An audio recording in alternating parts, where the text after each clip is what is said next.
Hello and welcome to another left-wing commentary channel. I know we needed so many more of them. So, old Jacob Rees-Mogg, it looks like a cardboard cow in the lighting here.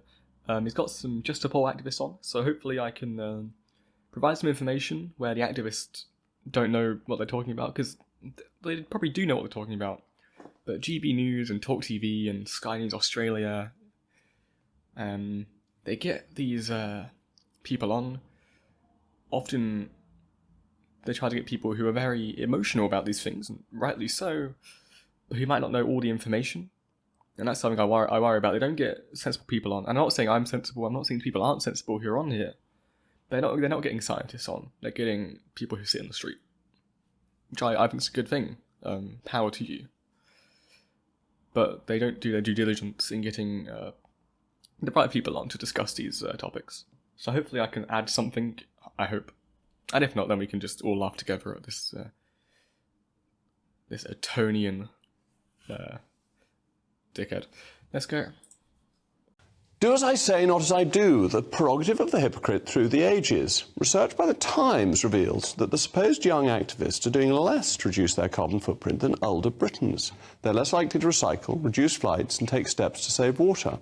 The one thing that young people do more of than their elders is they eat less meat. However, giving up your Sunday roast beef won't make much difference, whereas our retired Britons are 3 times more likely to install energy-saving measures in their homes, perhaps because they pay their bills. So are the Thunbergs of the younger generation. Okay, let's just stop there, and perhaps maybe because the old people have got a bit more money in the bank and younger people don't get paid enough. Just... Also maybe because they statistically are going to rent houses where they can't necessarily put it in themselves. I've just a few ideas. Put them out there, Jacob. You know. Jesus. Being overtaken by our pensioners for economic rather than virtue signalling reasons. Well, joining me now is James Skeet, spokesman from Just Stop Oil. James, thank you very much for coming. It's nice to see you. Lovely to chat to you. Here we go. Obviously, Just Stop Oil is campaigning to encourage young people to take this up. No, what we're calling for is no new licences or consents for any fossil fuel exploration in the UK. OK, but you're more than that, aren't you? You are worried about the climate emergency, as you call it, and when spokesmen have come on before, their concern has been about young people and protecting the young. So I think it's all people, really, Jacob. I think this affects you as much as anyone else. All right, one of your predecessors who came on said that her concern was for my children, and so I just wonder why you think it is that it's the older generation that seems to be doing more in terms of the environment than the younger generation. Is it just political apathy amongst the young?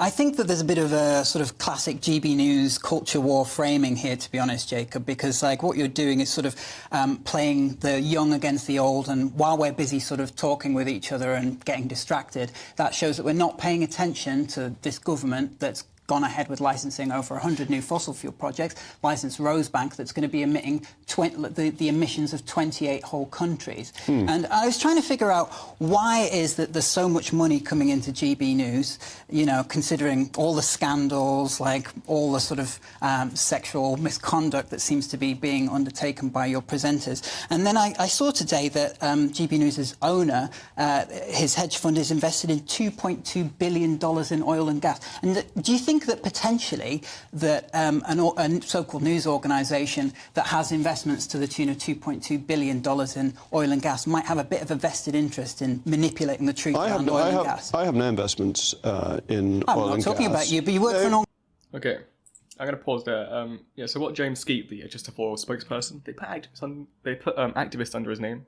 He is the spokesperson. I think they should probably call him that. He's totally right with what he says about typical GB News culture war framing. Jacob Rees-Mogg might not have any direct investments in oil and gas, but he is part of... 5 months ago when this was done, he was very much part of the government. And he's a member of parliament for the governing party in this country. And so he has got a vested interest in, distracting people from the actual issues that are going on in this country. If you can say, oh, look, it's all these stupid activists who are talking about their nonsense, instead of saying, oh, look, all the actual problems in this country, like you can't afford to buy anything or heat your homes. So this is 5 months ago, much more topical than it is currently now with the 24-hour news cycle. It was all over the place. The heating of the homes was the big thing. And so getting a climate protester, as you call them, climate activists, to come on and to sort of do a bit of distracting. I mean, this has got 41,000 views. I mean, it's got 1.2k likes, so, not great, but... I mean, look at the comments. People believe this guy, and they're falling for the distraction. This isn't just like, oh, there's a couple right-wing nutters on Twitter. These are real people, and we should pay attention to it. Because these are the people who will vote Reform. Whether Reform get any seats or not doesn't matter. It says, I know I said I was talking about the climate stuff, but this is true as well. It's sort of the great distraction, which has always been done in politics, but with the social media and with channels like GB News, it's become so much more prevalent and so much more obvious, to the point where people are calling it out, but nothing's been done about it. I mean, Ofcom, says that they are not impartial, GB News. I don't know how they still have to go on. I don't get GB News, how it's allowed to just go on and claim that it's a news channel. It's not a news channel. It's blatant right-wing propaganda. Organisation that's got $2.2 billion investments in oil and gas. Your point on exploration is a completely bogus one, because actually everyone accepts we're going to be using oil for the foreseeable future and gas, and that 2050 is net zero, not absolute zero, and that the emissions from and 73% of Tory voters want the emissions from our own resources are lower than those from resources that we import. This is partly actually, 80%, as you well know, 80% of oil and gas is sold on the international market, so it does absolutely nothing for our energy security, does it, Jacob? In fact, the best thing that we can do for energy security... I will admit, this guy doesn't help himself by interrupting him. Realistically, what you should do is just play the polite card, even if, Mogg is talking shit, right? He's bullshitting. But... I think it's important to act the bigger person. I realise I'm come across defending GB News here, but there's a guy called Dr. Patrick Hart. I saw him on Good Morning Britain. It must have been over a year ago now. He's a Just Stop Oil guy as well, and he holds himself very well. He speaks very well, and I think he came out of that considering he had some pretty big opponents in Richard Madeley. Richard Madeley, that's his name. The Good Morning Britain presenter. He came out of it very well. I think the best way to approach these topics is to go in like above the other person, act the bigger person, instead of, although we want to shout at these morons who believe this stuff. These massive climate skeptics, you want to just shout at them and saying, you're an idiot. But it doesn't really work, especially with the GB News audience, it's never going to get through. They're just going to call you an idiot, right? Just gotta be reasonable about these things, and there's gotta be calm. Yeah, okay, we live in a troubled democracy, but it is still a democracy. We only get by calmly communicating instead of riling up emotions. Nothing's going to get done like that. Not in the current day, anyway. Maybe if it's 1381, then I'd be marching on London as well. But you're answering a completely different... You know that, don't you? You're answering a completely different question. The resources we use domestically are lower emissions, so you're actually calling for higher emissions. We sell it on the international market, though, don't we? Makes the country we don't actually use the UK's Well, actually, the Rosebank field, they've said a lot of it will be used domestically. Usable in the UK. There's no guarantee that Rosebank will be used domestically. It's being sold on the international market. Yeah, we might buy it back, but for a higher price than... The whole Rosebank thing, I can't get my head around. It's cheaper to go renewables. Are they doing it for some political point scoring? Oh, we're getting Britain's mining industry heritage back or something. It's like, dude, no, who's falling for it? Because I'm not. And a lot of people aren't. But they wouldn't do it if there wasn't a reason to. I mean, the Tories are twats, but they're not idiots. They've got a strategy to try and get as many votes as they can this election. And that's one of them. infrastructure. But more importantly, Jacob, the reason why we need to transition. You need to answer questions which you're trying to avoid. Using our own resources cuts emissions. Answer me this, Jacob. Why should anyone listen to you when you're working for an organisation that's got $2.2 billion investments in oil and gas? Why would anyone believe you about anything that you say on this issue when you work for an organisation that is invested in oil and gas? And you yourself have said you're going to squeeze every drop of oil out of the North Sea. I'm all in favour of doing that because the Climate Change Committee itself said on fracking that using our own resources reduced carbon emissions. So you're actually coming on here. No. Okay, I haven't read the IPCC thing on this, right? Admittedly. Yeah, of course, using our own natural gas will be better than using someone else's natural gas, in terms of fracking, right? Kind of like, that's what he's on about, right? I'm not taking that the wrong way. From Just Stop Oil. Why should anyone believe what you say? Carbon emissions. Why should anyone believe anything you say on this when I've just detailed how you're working for an organisation that has investments in oil and gas? And if you are fed up of being lied to, then I suggest that you go to juststopoil.org, sign up for a slow march. We're marching every day throughout November. Are you saying the Climate Change Committee is in the pocket of big oil? I'm saying that, there's a lot of complicated so it's one thing to say don't believe me, so what I do think... The whole point about, do you think the Climate Change Committee is in the hand of big oil?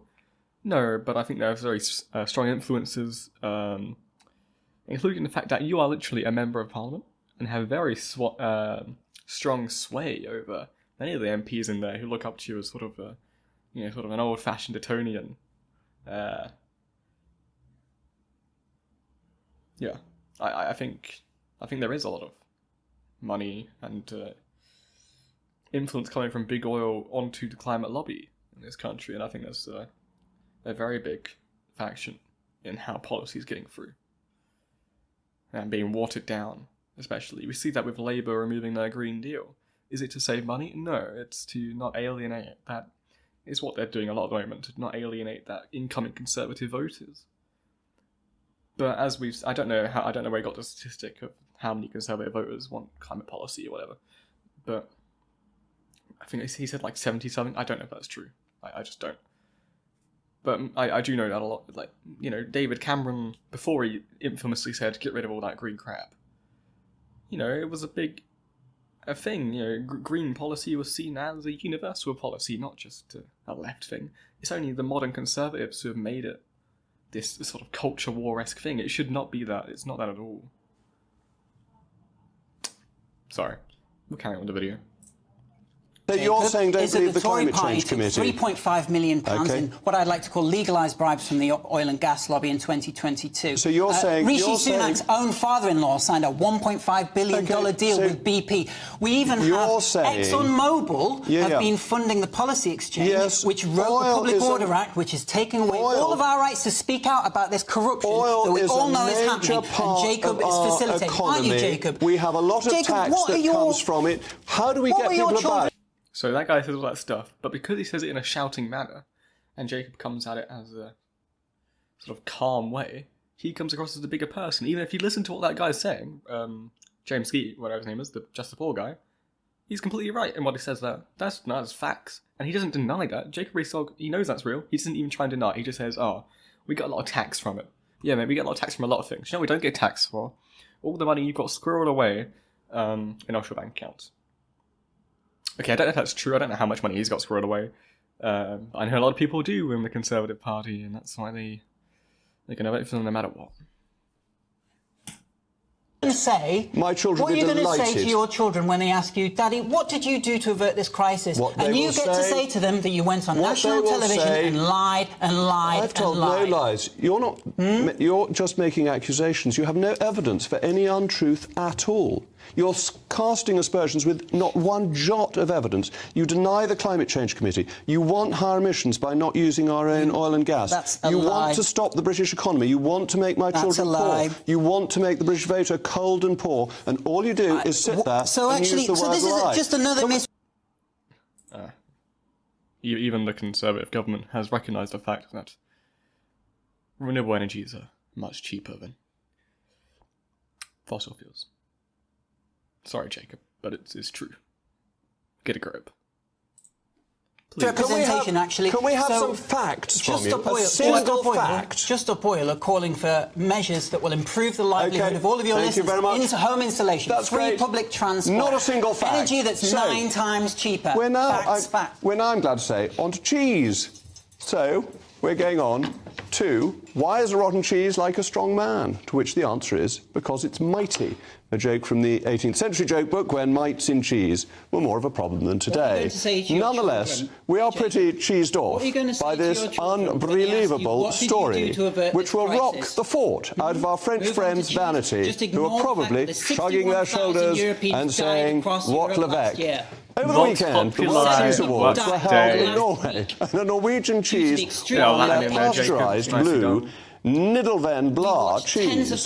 French and English cheeses didn't seem to get a look in, not even making the top 10. I suggest they run these competitions more carefully in future. But most importantly, Vox Populi, Vox Dei, we asked the great people of Nottingham if they thought British cheese is the best, and the people have spoken. Now, don't get me wrong, as much as I probably agree with this James Skeet guy on a lot of things, I don't know if he's an official spokesperson for Just Stop Oil, but I don't know if he does the best job. Yeah, maybe if he was sort of going against some sort of Ben Shapiro type, you know, some sort of American, or Nick Fuentes or some dickhead like that, you know, maybe he'd do a good job there. But he's not the sort of guy I'd send to challenge Jacob Rees-Mogg on things, even if Jacob Rees-Mogg knows nothing and is a complete moron when it comes to climate change and stuff like that. I wouldn't send some sort of firebrand along. That's just me. Jacob, I would love to debate you. Sure. I think I'd do a much better job than this guy. But you would never invite someone like me on. I don't even know the facts, to be honest. You could ask me questions I have no clue the answers for. But you wouldn't ask someone who's calm, collective, and quite reasonable, or with any sort of an accent like yours. Because you won't be coming across as the right person. You'll be coming across as the bad person. You can't be having that, Jacob. Because you come from an age of chivalry. And dinosaurs. Anyway, thank you very much for watching. I hope you are also as triggered as me, the woke lefty vegan twat. And I'll see you around. Thank you.